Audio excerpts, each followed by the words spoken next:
দুনিয়াতে তুমি যত ধরনের অসুস্থ হও, প্রত্যেক অসুস্থতার জন্য তোমার ডাক্তার আছে, কিন্তু আল্লাহ বলছেন তোমার অন্তর যদি অসুস্থ হয়ে যায়, ওই অন্তরের ডাক্তার দুনিয়াতে একজনও নাই।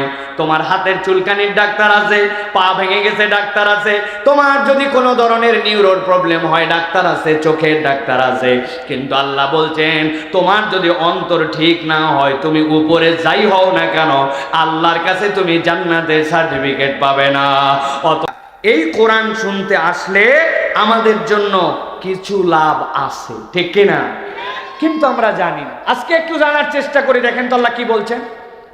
আল্লাহ রাব্বুল আমিন বলছেন, ইয়া আইয়ুহান নাস قد جاءتكم موعظة من ربكم وشفاء لما في الصدور।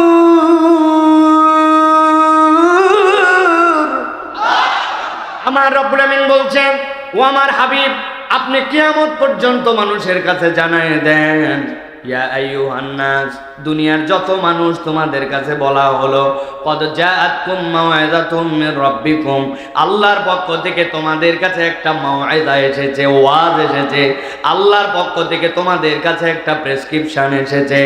আপনি যদি কখনো ডাক্তার দেখান, ডাক্তার দেখানোর সাথে সাথে আপনি দেখবেন ডাক্তারের প্রেসক্রিপশনে দুইটা ভাগ থাকে, বাম পাশে চিকন করে একটা রো করা থাকে আর ডান পাশে একটা ভাগ করা থাকে।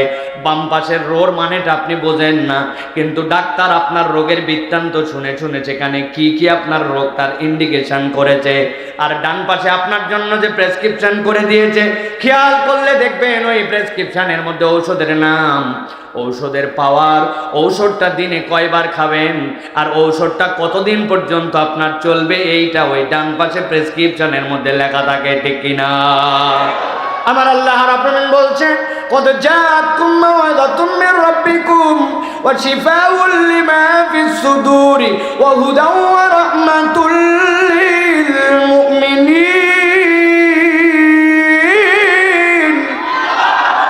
এই দুনিয়ার মানুষ, আমি রব্বুল আমিন তোমার জন্য যেই কোরআন দিলাম, ওই কোরআনকে আমি রব্বুল আমিন বললাম মাউইযা, এইটা আল্লাহর পক্ষ থেকে তোমার জন্য প্রেসক্রিপশন।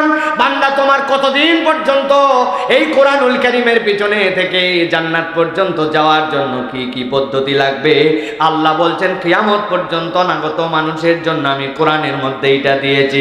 2 নম্বর আল্লাহ বলছেন, ওয়া মাউইযাতুম মির রাব্বিকুম ওয়া শিফাউল লিমা ফিস সুদূর।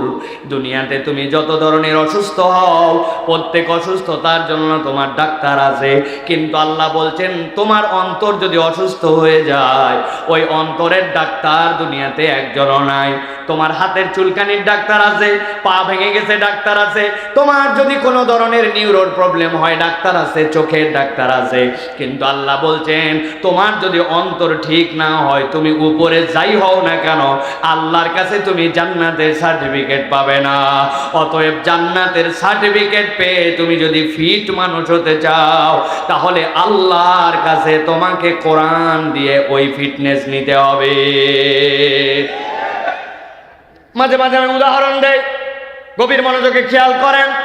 আপনাদের এই এলাকায় একটা ছেলে পেপারের মধ্যে বিজ্ঞাপন দেখে যে সেনাবাহিনীর 2nd লেফটেন্যান্টে লোক নিবে, কমিশন র্যাঙ্কে লোক নিয়োগ দিবে। এখন যেই না কমিশন র্যাঙ্কে লোক নিবে, সাথে সাথে দেখে কি কি কোয়ালিফিকেশন।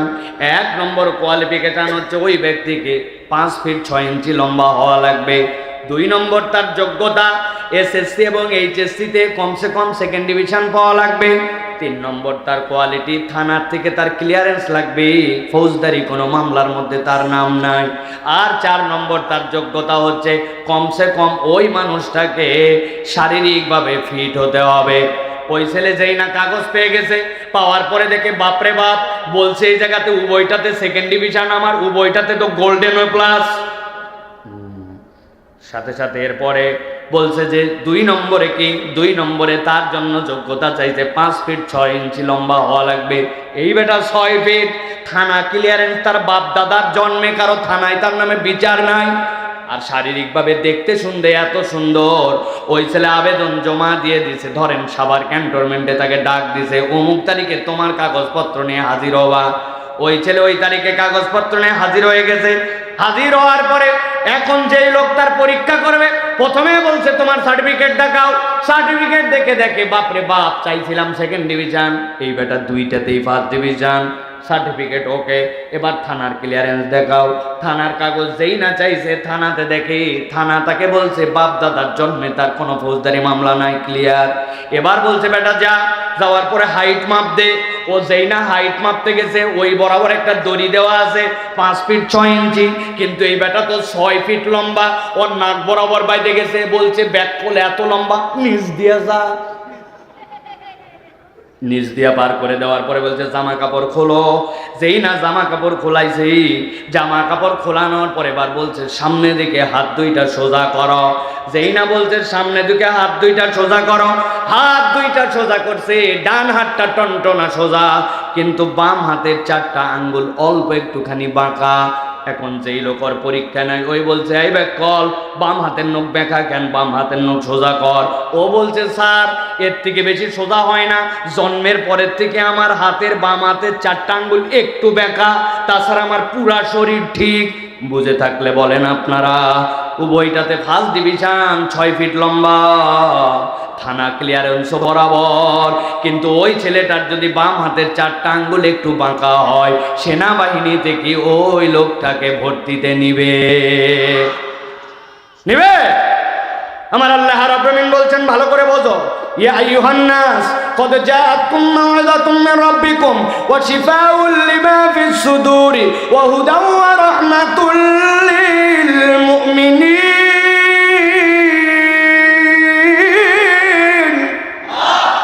এই দুনিয়ার মানুষ, আমি রব্বুল আমিন বললাম নবী আপনি জানাই দেন, ইযা সালুহাত সালুহাল জাসাদু কুল্লু ওয়া ইযা ফাসাদাত ফাসাদাল জাসাদু কুল্লু। তুমি দেখতে যেমনই হও না কেন, তোমার অন্তর যদি ঠিক না হয়, আল্লাহর কাছে তোমার কোনো দাম নাই। আর তোমার বাহিরের অবস্থা যেমনই হোক না কেন, আল্লাহর কাছে যদি একবার অন্তর ঠিক করে যেতে পারো, আমি আল্লাহ বললাম এইটাই তোমার জান্নাতের জন্য যাওয়ার সার্টিফিকেট হবে।